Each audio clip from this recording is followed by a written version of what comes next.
Bonjour à tous. Jésus est à la porte. J'ai la grâce de recevoir certaines visions, certaines choses que le Seigneur m'a montrées et qui continuent de me montrer, qui finissent par se réaliser. Je ne suis pas un marabout, je ne suis pas un féticheur, je ne vois jamais un féticheur, je n'ai jamais mis les pieds chez un féticheur, Dieu m'en est témoin.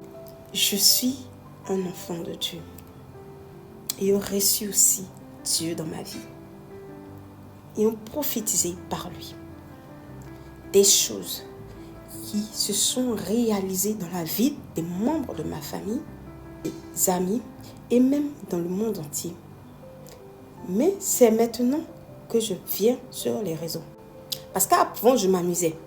Je pensais que c'était dans ma tête jusqu'à ce que ça se réalise. Il y a certaines choses même qui se sont passées dans ma vie. Dieu m'avait déjà prévenu. Dieu m'avait déjà averti, mais j'ai joué avec. Et ça m'a frappé. Mais toi, aujourd'hui, tu reçois l'avertissement. Je t'invite aujourd'hui à donner ta vie à Dieu. Peut-être tu vas même poser cette vidéo et donner ta vie à Dieu avant de continuer. Écoute-moi bien. Octobre 2019. Parce qu'il y a tellement longtemps, vous savez. Un bon matin, je me réveille. Je vais à la fenêtre. J'étais encore dans les contestations. Ouais, parce que j'ai demandé quelque chose à Dieu. Et puis je lui disais, Seigneur, pourquoi tu n'as pas encore fait ça? Pourquoi? J'étais encore dans les contestations. Là, il y avait ma soeur, tout. On était dans la chambre, mais moi, j'étais en train de parler avec mon Dieu. Mon esprit. Et je suis venue à la fenêtre. Tout d'un coup, c'est venu en flash devant mon visage. Je vois un vent blanc qui souffle. Un vent blanc qui souffle. Je ne comprends pas. Et je vois dans ce vent blanc des grandes infrastructures et des rues désertes. Je ne comprenais pas. Je dis, mais c'est quoi ça? Et je vois une Chinoise. Elle avance, elle est bien habillée, bien vêtue. En tenue urbaine, avec des... Et elle avance, et elle fait comme ça. Et elle avance. J'essaie de lui parler dans la vision, mais elle ne m'écoute pas. Comme si elle ne me voit pas. Ok. Et ensuite, j'avance dans l'esprit, j'avance. Et je vois un autre Chinois, comme ça. Il avance, il fait comme ça. Et je ne comprends pas. Et après, mon esprit s'élève. Je vois dans les stations des cars, des voitures garées dans les stations. Et ce qui m'a étonné, c'est que j'ai vu des cars d'enfants. Voilà, les cars qui transportent les enfants et les cars de voyage garés dans une station. Et je vois personne autour. C'est pas pour dire que le propriétaire même à côté. Je regarde autour, il n'y a personne. Et là, je vois des grandes voies, des grandes rues modernes. Et il n'y a personne. Je me dis, mais qu'est-ce qui se passe? Est-ce que l'enlèvement a eu lieu? Je suis restée. C'est la question que je me pose. Je suis paniquée. Et après, je constate un silence de cimetière. Vous voyez, quand vous êtes au cimetière, vous avez un silence. Et après, tout d'un coup, je vois encore ce vent blanc qui vient souffler. Le vent était blanc. Très vite, je sors de cette vision et aussitôt, je rentre dans une nouvelle vision. Ça s'écrit devant moi. 2028. La première vision, c'était écrit devant moi. 2020. Et la seconde vision que j'ai eue, c'est écrit devant moi. 2028. Je vois un vent sale. Le vent était très sale. Il y avait des feuilles qui volaient un peu partout. Le vent de 2020 que j'ai vu, c'était un vent blanc. Complètement. Mais le vent de 2028 que j'ai vu dans la vision, c'était un vent sale, très sale. Un peu de désordre. C'est comme des désordres. C'était comme des désordres, des chaos. Je suis sortie de la vision. Et là, sur le champ, j'annonce sa vision à ma soeur. Vous voyez ce qui s'est passé en 2020. Hein? Moi, je ne comprenais pas à l'époque que les Chinois que je voyais, ça signifiait que ça allait commencer en Chine. Je ne savais pas. Le vent blanc que je voyais, je ne savais pas que c'était la prélude de quelque chose, d'un vent qui allait souffler en fait. Voilà, c'était une tempête. Et les cars garés, je ne savais pas qui. Et les grandes rues, et les vastes rues modernes, vides, sans personne, je ne savais pas que c'était le confinement. À ce moment, je ne pouvais même pas interpréter tout ça. Mais heureusement que j'en ai parlé à quelqu'un à côté, à ma soeur, parce qu'elle était juste à côté de moi. Mais quand tu viens de voir quelque chose comme ça, Est-ce que tu gardes ça pour toi-même? Non. Moi, en tout cas, je garde. Quand je vois des choses, la plupart du temps, quand il y a des gens à côté de moi, je leur dis. Et là, j'ai dit à ma soeur, mais tu vois ce que je viens de voir là? Et il y avait le vent sale. Le vent qui soufflait, il y avait un vent, comme la tempête là, de 2020. Et c'était un vent sale. Il y avait les feuilles, il y avait le désordre, le chaos en fait. Parce que dans la première vision, j'ai vu, on était en pleine journée. Mais la vision de 2028, je vois comme il était vers 18 heures. Voilà un peu quand le soleil se couche, un peu, tu vois. Ah, c'était pas le jour, c'était la nuit. Et j'entends chaos. J'ai dit, c'est quoi ça? J'ai raconté ça à ma soeur. Ouais, Covid. Où est-ce que ça a commencé? En Chine? Et je voyais deux Chinois, ils étaient désemparés là. C'était la Chine qui était désemparée. Peut-être que ça signifiait aussi d'autres choses. Mais après, mon esprit s'est élevé un peu partout. Et je voyais des grandes villes désertes. Il n'y avait pas des hommes dehors. Quand ça s'est passé en 2020, c'est ma soeur même qui m'a rappelé ce que j'ai vu. Et j'ai fait le lien. C'est-à-dire que j'ai vu ça en octobre 2019. Voilà. Maintenant, en décembre 2019, j'étais assise au salon. Ma mère était à côté de moi. Il était 22 heures. Par là, il a commencé à dormir. Mais moi, je suis restée là. J'ai commencé à adorer avec ceux qui étaient en train d'adorer sur MCI. Et soudainement, j'ai senti comme quelque chose qui était tombé sur moi. Et puis, il y a une force qui m'a dit de me mettre à genoux. Je me suis mis à genoux. J'ai commencé à prier. J'ai commencé à adorer. J'adorais. Pendant que j'adorais, il y a comme quelqu'un qui m'a tapé du côté droit, comme ça. Comme quelqu'un qui m'a tapé comme ça. C'est juste une tape comme ça. Et je vois. C'est comme si je suis sur une nuée. Je vois un homme habillé en blanc. Il a une ceinture d'or à la taille et les cheveux. Et ses yeux étaient comme de l'or. Mais l'expression de ses yeux là, ça montrait genre quelqu'un qui est en colère, mais son visage n'était pas froissé. Il avait des yeux globuleux. Je ne sais pas comment vous expliquer ça, franchement. Je le voyais, il regardait dans une direction. Et moi, j'étais à côté de lui comme ça. Il regardait dans la direction. Et j'ai commencé à regarder aussi. J'ai vu une porte. Et j'ai vu que la porte s'ouvrait. Et il y avait son pied. L'homme qui était habillé en blanc. Ça ne ressemblait pas aux lumières qu'on a l'habitude de voir là. La lumière là, c'était tellement intense. Ça ressemblait à des cristaux. D'un côté, c'était bleu ciel. Et d'un autre côté, c'était violet. Des cristaux violets. D'un autre côté. Et d'un autre côté, c'était bleu ciel. Mais il y avait une lumière ici, une lumière ici. Et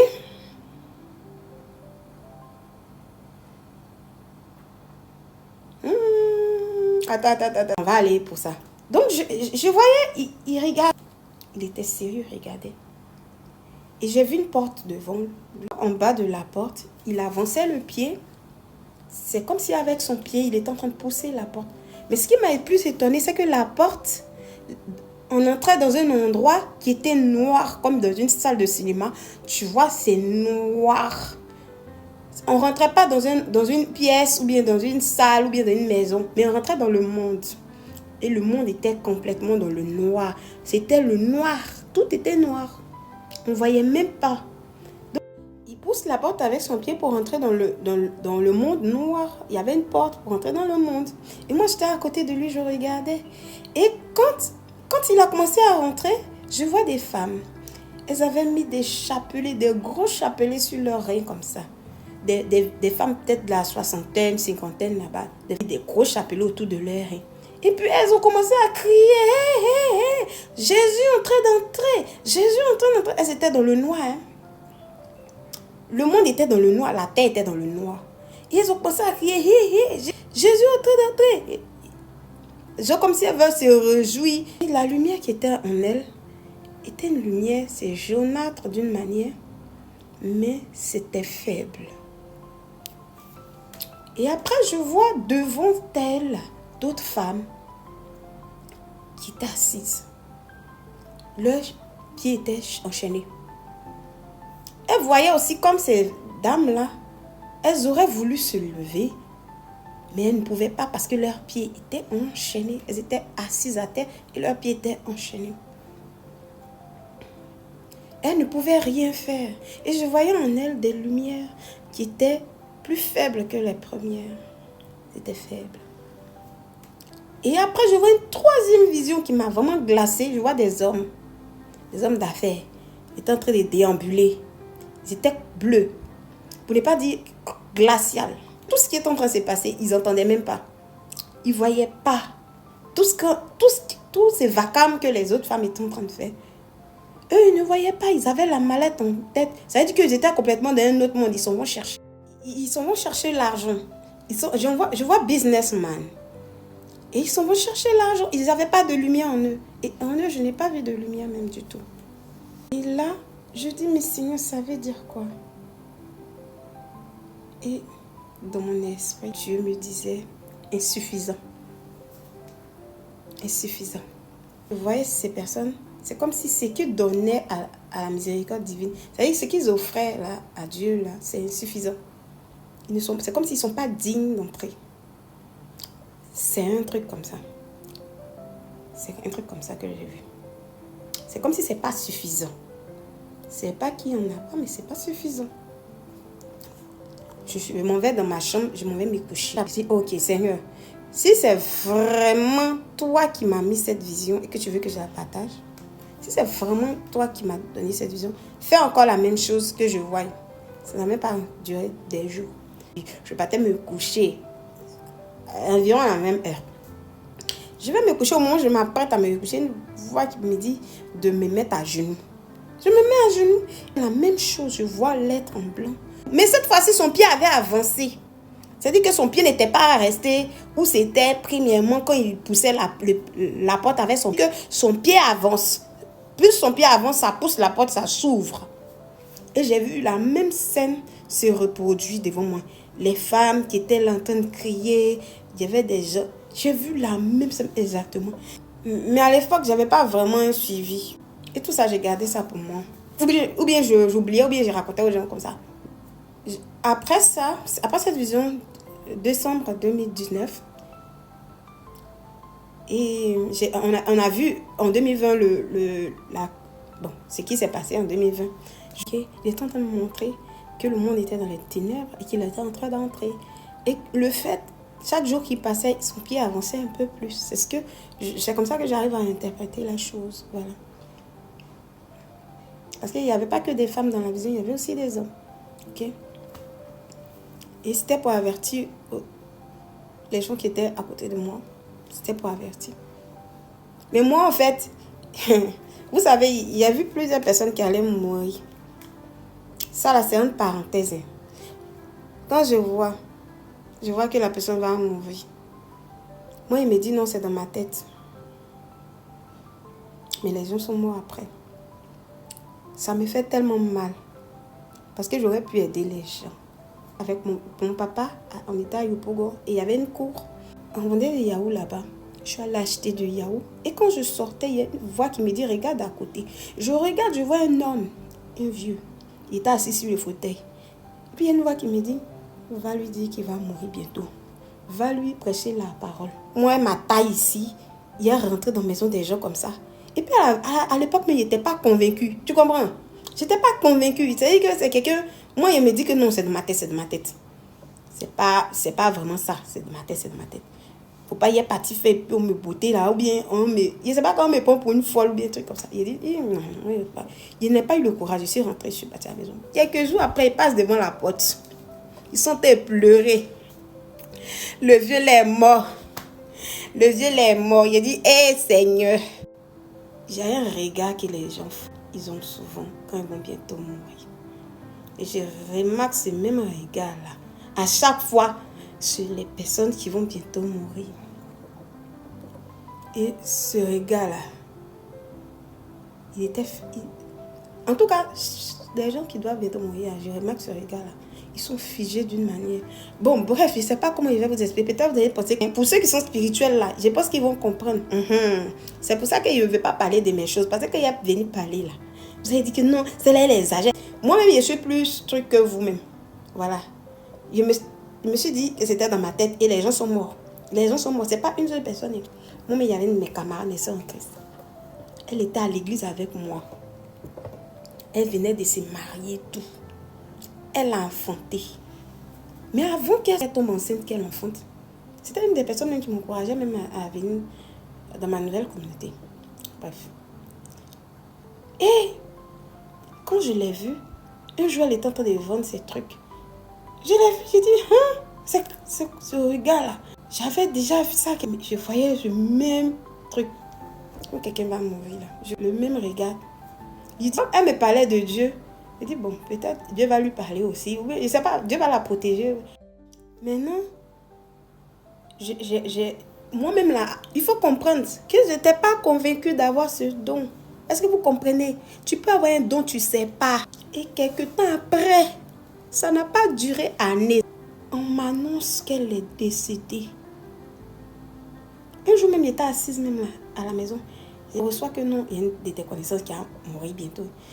Il dit, il compte dans ma famille là, parmi mes connaissances, il compte parmi mes camarades. Il dit, qui va mourir bientôt là? Je ne sais pas. En temps, c'était elle qui venait. Elle n'est pas de ma famille, c'est une camarade, c'est une sœur en Christ. Après, je vais à l'église, je découvre qu'elle est morte. Et puis, je fais le lien entre la date à laquelle elle est décédée, puis ce que j'ai reçu. Et si je suis venue aujourd'hui là, c'est pas pour me faire voir. Dieu m'a donné le don de voir certaines choses arrivent. Avant que ça n'arrive, je vois. Donc, il y a des communautés mais que je voulais aider. Il y a des choses que je voyais. Et quand j'ai commencé à parler, ça a commencé à devenir des problèmes. J'ai pris mes clics et mes claques. Je suis partie. C'est pas moi qui est venu détruire. C'est pas moi qui ai envoyé les scandales. Parce que pour eux, que Dieu les aide et que Dieu les éclaire, je prie Dieu de les embraser de sa lumière. Mais je ne peux pas forcer les gens à m'écouter. Il y a des gens là, quand tu veux leur parler là, ils vont être dans un truc. Une fois, je suis rentrée dans un commissariat. Parce qu'on était parti faire l'attestation. Donc, j'ai rentré dans un commissariat. J'ai vu des gens qui ont commencé à voir leur vie. D'autres, ils voyaient leur futur. D'autres, ils voyaient leur vie actuelle, tout ça. Il y a une fille, je l'ai vue. Sa vie qu'elle avait vue là, c'était tellement frappant. J'ai dit, il ne peut pas garder ça pour moi. Parce qu'elle avait l'air de vivre comme quelqu'un qui est inconscient de ce qui va lui arriver. Donc, je me suis approchée d'elle, je lui ai dit. Et il y a un monsieur, quand je suis venue, j'ai dit, mais quand j'ai commencé à parler pour la fille, là, il est venu près de moi et puis il m'a dit, ma fille, tu vois pour moi. Il voyait pour lui, mais ce qu'il voyait là, pas trop bon. Mais je lui ai dit, en tout cas, mettez votre vie à Dieu, confiez-vous en Dieu. Je n'ai pas voulu rentrer dans les détails. Il faut pas, toi, tu ne connais pas les gens, ils vont avoir crise cardiaque, ils vont tomber dans ta main. Il a pensé que c'était de l'humilité. Parce que souvent, là, quand tu vois quelque chose et puis tu ne parles pas, là, Dieu peut te rendre responsable pour ça. Donc, il dit, maintenant, là, je vais parler. Je suis sur les réseaux, là. C'est que je vois, je vais parler. Même s'il a reçu ton nom. Ici, là, il a reçu ton nom. Il a reçu des choses sur toi. Il est venu, il a dit ton nom. Puis il a parlé. Ou bien, là, je ne sais pas. Ou bien, peut-être, il a dit ton nom. Et puis, il a dit, viens en inbox. Et puis, toi, tu as essayé de me joindre en inbox. Et puis, je vais te parler. Parce que Dieu me parlait. C'est pas que pour ma famille seulement. On était en 2020, le Covid est arrivé, tout s'est passé. Puis paniqué un peu. Il dit, quelque chose qui...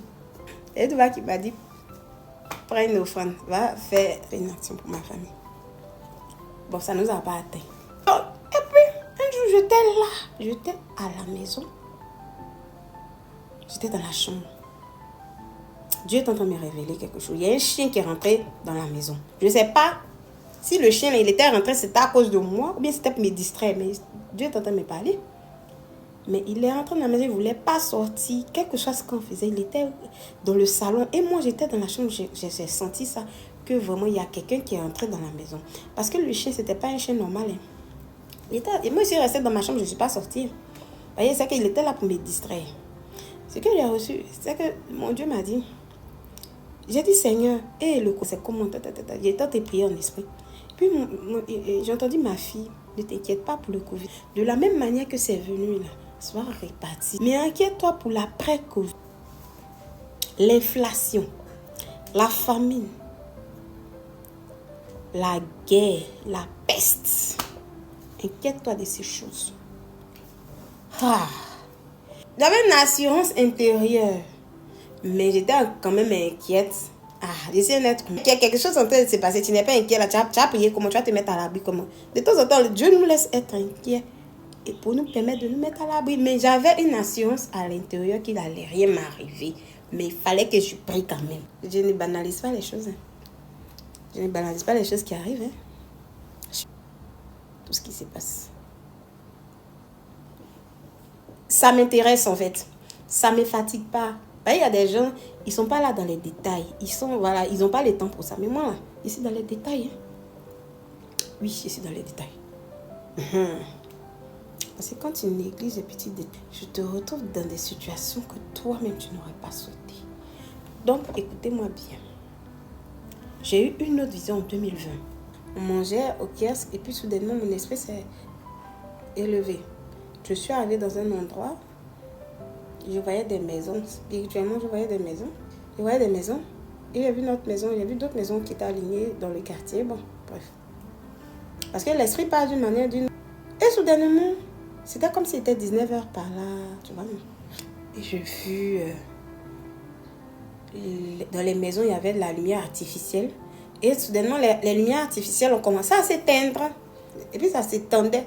Et puis après, une vision mondiale où il n'y avait même pas de lumière. Partout, toute la terre. J'ai dit, toutes les lumières s'éteignaient à la même minute. Et soudainement, il y avait le noir. Le noir partout. C'est un délestage. Partout était devenu noir.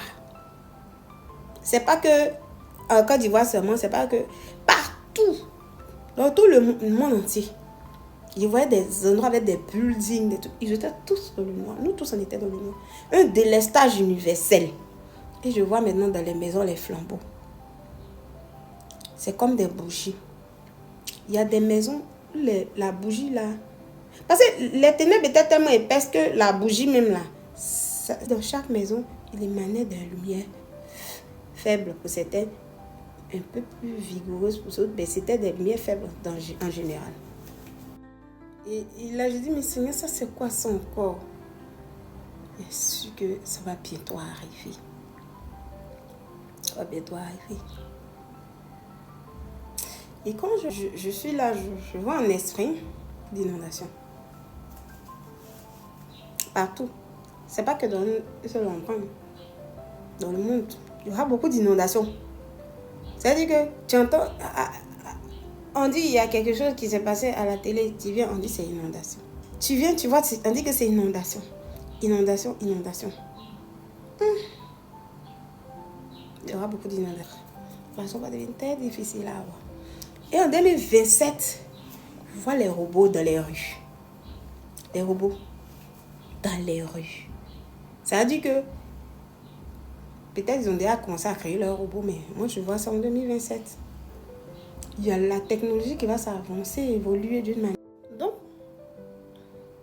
il faut que chaque personne se mette en règle pour dire non, on attend la fin du monde depuis ça n'arrive pas. Dans les catastrophes qui sont en train de passer, tu ne penses pas que ça peut être ta fin? Tu ne penses pas que ça peut créer ta fin du monde? C'est les catastrophes qui sont arrivées. Pas jouer, hein. Faut pas t'amuser. Faut pas qu'on s'amuse, hein. Parce que moi, ce que moi j'ai vu là, Dieu est vraiment fâché. Ils vont à la prière, tout ça, ils n'invoquent pas Dieu. Ils vont à l'église comme ça. Ils ne prient pas véritablement, ils font n'importe quoi avec l'église. Ne prenez pas l'église pour faire vos entreprises. Ne prenez pas l'église pour faire vos entreprises. Si vous voulez gagner de l'argent, ce n'est pas l'église que vous devez prendre. Il faut payer vos dîmes. Il faut faire des offrandes. Mais toujours regardez la parole de Dieu. Parce que c'est Dieu même qui dit, dans la Bible même on dit, partage tes biens avec celui qui t'enseigne la parole. Voilà. Donc c'est normal qu'on puisse donner de l'argent. Mais seulement qu'il y a d'autres qui utilisent ça de manière malsaine pour escroquer. Et Dieu n'aime pas ça. Parce que vous empêchez d'autres de venir à l'église. Vous empêchez d'autres personnes qui devaient être sauvées manipulées. Si tu veux avoir le paradis là, faut pas être concentré pour avoir les grands biens. Parce que tu vas perdre ton âme. Dieu va te donner les grands biens. Mais ce qu'il attend de toi là, c'est que tu aides les pauvres. Tu soutiens. Ça veut dire que tu aides en tête l'évangile. Si toi, tu es resté avec Dieu pendant des années et tu n'as pas vu la main de Dieu, c'est que tu as besoin de quoi? Une délivrance. Il y a quelque chose, une iniquité dans ton sang, dans ta famille, un autel qui parle contre toi. Tu as besoin de délivrance. Parce que si tu sers vraiment Dieu, tu ne peux pas être dans la pauvreté. Tu peux être dans la pauvreté un temps soit peu. Mais à ce moment, Dieu va t'aider à rentrer dans ta destinée. Mais si tu demeures toujours dans ta pauvreté, non pas parce que Dieu ne t'a pas accepté, Dieu t'aime, Dieu t'a accepté, tu es son enfant, il t'aime. Mais tu as besoin de délivrance, il faut te faire délivrer. Il faut te faire délivrer. Il faut faire ta délivrance, il faut faire une cure d'âme, il faut faire une repentance, il faut rejeter les pactes maléfiques, il faut rejeter tout ce que la famille a fait, tout ce que les aïeux ont fait. Il y a des gens qui ne croient pas en ça. Malheureusement, il y a des choses que tant que tu ne rejettes pas, tu vas rester là, recopier. C'est pas toi-même, mais c'est dans ton sang. Quelqu'un d'autre a fait ça avant toi, donc toi tu es condamné. Tant que tu ne fais pas quelque chose pour arrêter, ça continue. Il faut briser les liens de famille générationnelle. Il y a combien de générations depuis l'époque de Noé jusqu'à présent? Il y a combien de générations?